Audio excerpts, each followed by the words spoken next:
बोलिए लक्ष्मी नारायण भगवान की जय। बोलिए एकादशी महात्म की जय। ओम गजाननं भूतगणादिसेवितं कपित्थजम्बूफलचारुभक्षणम् उमासुतं शोकविनाशकारकं नमामि विघ्नेश्वरपादपङ्कजम्। ओम श्री गणेशाय नमो नमः। श्री विघ्नेश्वराय नमो नमः। शान्ताकारं भुजगशयनं पद्मनाभं सुरेशं विश्वाधारं गगनसदृशं मेघवर्णं शुभांगं श्रीलक्ष्मीकान्तं कमलनयनं योगभिर्ध्यानगम्यं वन्दे विष्णुं भवभयहरं सर्वलोकैकनाथम्। ॐ श्रीनारायणाय नमः। ओम श्री विष्णवे नमः। आज पौष मास के कृष्ण पक्ष की एकादशी तिथि है। एकादशी तिथि सभी तिथियों में श्रेष्ठ तिथि क्यों कहलाती है? क्योंकि भगवान को ये तिथि अति प्रिय है। एकादशी तिथि का महात्म भगवान श्री कृष्ण धर्मराज युधिष्ठिर को सुनाते हैं और धर्मराज युधिष्ठिर बड़ी विनम्रता पूर्वक भगवान श्री कृष्ण से जो उनके मन में शंकाएं होती हैं उसको कहते हैं और प्रभु उस शंकाओं का समाधान यथावत किया करते हैं। तो धर्मराज ने भगवान श्री कृष्ण से पूछा कि हे प्रभु, आपने मुझे ये तो बताया कि एकादशी तिथि मुझे अति प्रिय है, इसलिए हम सब लोग श्रद्धा भक्ति पूर्वक एकादशी का व्रत किया करते हैं। लेकिन सभी तिथियों में, सभी एकादशियों में अलग अलग स्वरूप में आपकी पूजा की जाती है। तो पौष कृष्ण पक्ष की एकादशी का नाम और इसमें आपके किस स्वरूप की पूजा करनी चाहिए ये आप हमें बताएं। भगवान श्री कृष्ण युधिष्ठिर के विनम्र वाणी को सुनकर बड़े प्रसन्न चित्त भाव से कहते हैं कि हे धर्मराज युधिष्ठिर, आपके अंदर बड़ी विनम्रता है और आप बड़े जिज्ञासु हैं, इसलिए मैं प्रसन्न होकर तुमसे एक वृत्तांत सुनाता हूं, उसे ध्यान पूर्वक सुनो। सफला एकादशी का नाम सफला एकादशी क्यों रखा गया है? कहते हैं जैसे पक्षियों में गरुण श्रेष्ठ है, जैसे नागों में शेष नाग श्रेष्ठ हैं, देवताओं में भगवान विष्णु श्रेष्ठ हैं, ऐसे ही तिथियों में एकादशी श्रेष्ठ है। इसलिए हे धर्मराज युधिष्ठिर, इस एकादशी पर जो श्रद्धा भक्ति पूर्वक भगवान श्री नारायण के स्वरूप की पूजा करेगा, भगवान श्री वासुदेव देवकी नंदन श्री कृष्ण की पूजा करेगा, उसके समस्त कार्यों में उसे सफलता प्राप्त होगी। इसलिए इसका नाम सफला एकादशी रखा गया है। भगवान की पूजा प्रत्येक एकादशी को करते हैं, लेकिन भगवान ने अपने मुख से कहा है कि एकादशी में भगवान को जो अर्पण करें, धूप दीप फल फूल प्रसाद आदि, वो मौसम और ऋतुओं के अनुसार करें। जिस ऋतु में जो फल श्रेष्ठ माने जाते हैं वो भगवान को अर्पण करें। जिस ऋतु में जो चीजें श्रेष्ठ मानी जाती हैं और हम सब जिनका उपयोग करते हैं, वही सारी वस्तुएं भगवान को अर्पण करें। जैसे अभी आगे माघ महात्मा आएगा, माघ का महीने में एकादशी जो आती है उसमें तिल का महत्व होता है, गुड़ का महत्व होता है।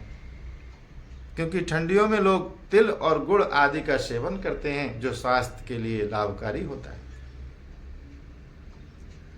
तो भगवान ने कहा कि ऋतुओं के अनुसार भगवान श्री नारायण का स्मरण करते हुए उनके श्री चरणों में फल फूल प्रसाद आदि अर्पण करें और बड़ी श्रद्धा भक्ति पूर्वक भगवान के श्री चरणों का ध्यान करते हुए अपना पूरे दिन का समय व्यतीत करें।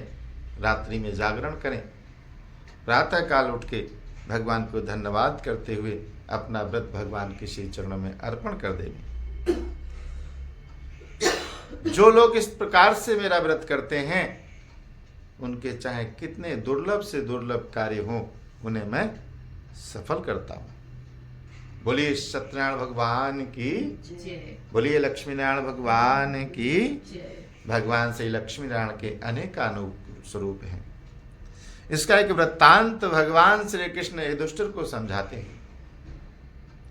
कहते हैं युधिष्ठिर, इस छोटे छोटे वृत्तांतों से मैं तुम्हें यह बताना चाहता हूं कि किस प्रकार से मेरी पूजा अर्चना करके व्यक्ति अपने जीवन को सफल बना सकता है।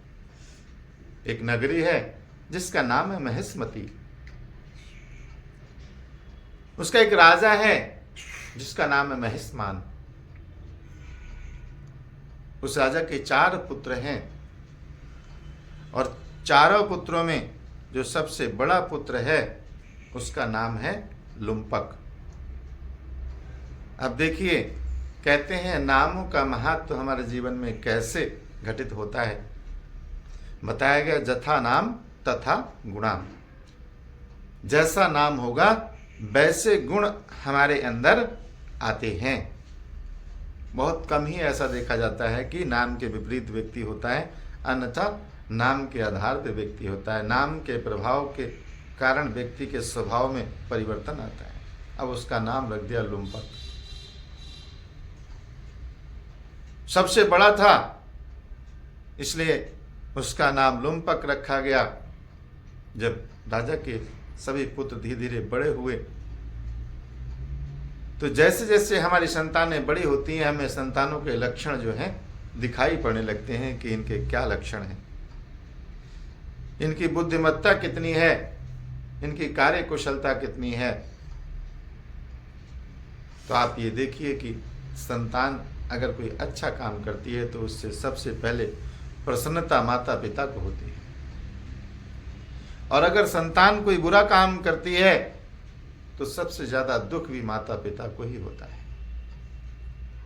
इसलिए संतान अगर लायक है तो माता पिता बड़े प्रसन्न होते हैं, और अगर संतान नालायक है तो माता पिता अंदर ही अंदर बड़े दुखी होते हैं कि पता नहीं ऐसा कौन सा अपराध हमने किया जो इस प्रकार की संतान हमको प्राप्त हुई। और ये तो यथार्थ है कि जो संतानें हैं वो हमारे कर्मों के आधार पे ही हमें प्राप्त होती हैं। अगर हम इनके ऋणी नहीं हैं तो ये श्रेष्ठ होंगी, और अगर हम इनके ऋणी हैं तो किसी न किसी प्रकार से अपना ऋण चुकाने के लिए हमें परेशान करेंगी, नाना प्रकार से हमें दुख देंगी। तो राजा का जो सबसे बड़ा पुत्र लुम्पक था वो बड़ा ही दुराचारी था। ऐसा कोई गलत कार्य ही नहीं था जो वो ना करता हो। शुरुआत में तो सभी लोग अपने माता पिता से छुप के गलत काम करते हैं, और माता पिता को जब उनकी कार्यों की जानकारी होती है तो माता पिता उनको डांटते हैं। धीरे धीरे अगर उनको समझ नहीं आई तो गलत काम की ओर अग्रसर हो जाते हैं, और इतने ज़्यादा उसमें प्रवीण हो जाते हैं कि उनके उस गलत कार्य से ही उनकी पहचान बन जाती है कि ये तो चोर है, ये तो झूठा है, ये तो बदमाश है। इस प्रकार के शब्दों से उनको संबोधित किया जाता है। तो राजा के पास बार बार ये सूचना प्राप्त हुई कि आपका बड़ा पुत्र जो है बड़ा दुराचारी है, गलत आचरण करता है, जुआ खेलता है, चोरी करता है, वैश्यागमन करता है, सब कुछ कुकर्म करता है जो संसार में व्याप्त है। राजा को जब ये ज्ञात हुआ तो राजा को बड़ा दुख हुआ और उसने क्रोध में आकर अपने पुत्र को बुलाकर उससे अपने राज्य से बाहर कर दिया कि जाओ, तुम मेरे राज्य में रहने के लायक नहीं हो, रोज रोज तुम्हारी शिकायतें आती हैं, अब मैं तुम्हें अपने राज्य से बाहर कर देता हूँ। उसने उनको बाहर कर दिया। बाहर जंगल में वो रहने लगा, लेकिन उसने अपनी आदतें नहीं छोड़ी। जैसे ही रात्रि होती थी वह अपने पिता के राज्य में आकर चोरी किया करता था और चोरी करके जो कुछ प्राप्त होता था उसी से वो अपना जीवन यापन करने लगा। दिन भर जंगल में रहता, रात को चोरी करता। अब धीरे धीरे जब ये बात सभी को ज्ञात हुई तो सभी ने डर से राजा को नहीं बताया। समय व्यतीत होता गया, इस प्रकार से वो भी अपना काम करता गया। एक दिन की बात है कि वो थोड़ा बीमार हो गया, अस्वस्थ हो गया। और अस्वस्थ अवस्था में आपको जंगल में कौन देखेगा? कहते हैं घर परिवार हमारा इसीलिए होता है कि घर में अगर किसी एक व्यक्ति को कोई परेशानी है तो घर के सभी लोग मिलकर उसकी देखभाल करते हैं और देखभाल करके उसको यथाशीघ्र स्वस्थ कर लेते हैं। हमारे अपने निजजन जो होते हैं वो हमारी चिंता करते हैं, समय से हमें दवाई देते हैं, समय से हमें भोजन आदि देते हैं, जिससे व्यक्ति को अगर 4 दिन में ठीक होना होता है तो 2 दिन में ठीक हो जाता है। और बहुत सारे लोग तो इतने समर्पित होते हैं कि 2 दिन भी नहीं लगाते, 1 दिन में ही ठीक कर देते हैं, दिन भर उसकी सेवा में लगे रहेंगे। उसी जंगल में एक पीपल का बड़ा प्राचीन वृक्ष था। राज्य के सभी लोग उस पीपल के वृक्ष को साक्षात भगवान का स्वरूप समझकर उसकी पूजा अर्चना किया करते थे। और वो जो राजा का लड़का था वो रात्रि को वहीं पीपल के नीचे ही विश्राम किया करता था। वो बेचारा रुग्ण अवस्था में हो गया और ऐसे रुग्ण अवस्था में कि वो चल फिर भी ना पाए, अचेत हो गया। उसके शरीर में ज्वर व्याप्त हो गया, उसका शरीर चलायमान न रहा, बेचारा कुछ खा पी भी नहीं पाया और ऐसी अचेत अवस्था में रात्रि को सो जाता है। और प्रातः काल एकादशी थी, उसकी निद्रा प्रातः काल भी नहीं खुलती है। दोपहर का समय हो जाता है और वो उसी अवस्था में उस पीपल के वृक्ष के नीचे पड़ा रहता है। रात्रि को जो चोरी करता था उसी से दिन भर वो खाता पीता था। अब रात में तो बेचारा वो पड़ा रहा अचेत अवस्था में, तो उसको खाने पीने का कोई संसाधन प्राप्त नहीं हुआ। अब दोपहर में जब उसकी निद्रा खुली तो उसने देखा कि अरे अब मैं क्या करूं, शरीर भी मेरा साथ नहीं दे रहा है और मेरे पेट में भूख भी लग रही है और मैं कुछ करने की स्थिति में भी नहीं हूं, तो मैं क्या करूं। बेचारा बड़ी निसहाय अवस्था में अपने शरीर को एकत्रित करके हिम्मत करके उठता है। अब चोरी तो कर नहीं पाएगा, तो क्या किया उसने, जंगल में गया, जो पेड़ों के नीचे फल वगैरह पड़े थे उन्हीं को उठा लाया और पीपल के पेड़ के नीचे रख दिया और कहा कि ये मेरे तो किसी काम के हैं नहीं, प्रभु अब इनको आप ही पालो। देखिए अनायास उसने ये कार्य किया। ऐसा करते करते शाम हो गई और शाम को भी उसका शरीर, क्योंकि इतने उसमें ताकत नहीं बची थी कि वो जाए गांव में, इसलिए रात्रि में भी वो वहीं पड़ा रहा, लेकिन रात्रि में उसे नींद नहीं आई। तो कहते हैं एकादशी व्रत करने वाले को जागरण भी करना चाहिए। तो उसने व्रत भी कर लिया, भगवान को फल भी अर्पण कर दिए और उसके बाद रात में जागरण भी कर लिया। प्रातः काल हुआ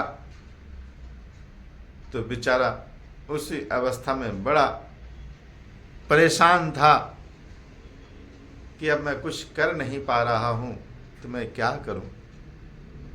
उसी समय आकाशवाणी होती है और उस आकाशवाणी में उससे आवाज सुनाई पड़ती है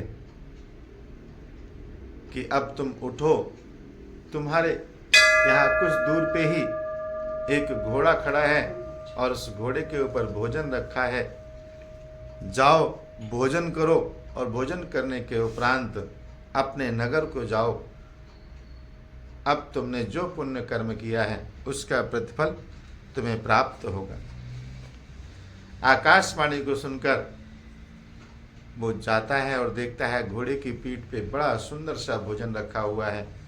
बेचारा भूखा तो था ही, भोजन किया और उसी पे राजसी पोशाक रखी हुई थी, उस पोशाक को धारण किया और अपने पिता के पास पहुंचा और अपने पिता को सारा वृत्तांत सुनाया। पिता ने प्रसन्न चित्त भाव से अपने पुत्र को स्वीकार किया। उसके अंदर जितने दुराचरण थे वो सारे भाव प्रभु की कृपा से दूर हो गए। अब वो बड़ा सात्विक और सत्वगुणी हो गया। ऐसी अवस्था देख के राजा प्रसन्न हुआ और उसने अपने बड़े पुत्र को राज सिंहासन प्रदान किया और स्वतः राजा जंगल में तपस्या करने चले जाते हैं।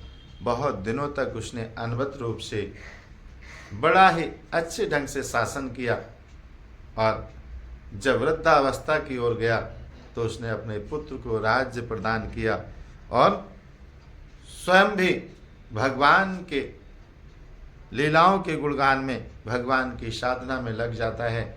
और जब उसका अंतिम समय आता है तो परमात्मा का परम धाम उसे प्राप्त होता है, विष्णु लोक की उसे प्राप्ति होती है। जो मनुष्य भक्ति पूर्वक इस सफल एकादशी को व्रत करते हैं उनको सभी कार्यों में अनायास सफलता प्राप्त होती है और अंत में मुक्ति भी प्राप्त होती है। इसलिए एकादशी का व्रत बड़ी श्रद्धा भक्ति पूर्वक करना चाहिए। परमपिता परमेश्वर हमारे जीवन के हर क्षेत्र में हमें सफलता प्रदान करें। हम उनके श्री चरणों में कोटि कोटि प्रणाम करते हैं और उनका बहुत बहुत धन्यवाद करते हैं। हे परमपिता परमेश्वर, आपके श्री चरणों में बारंबार प्रणाम, बारंबार प्रणाम।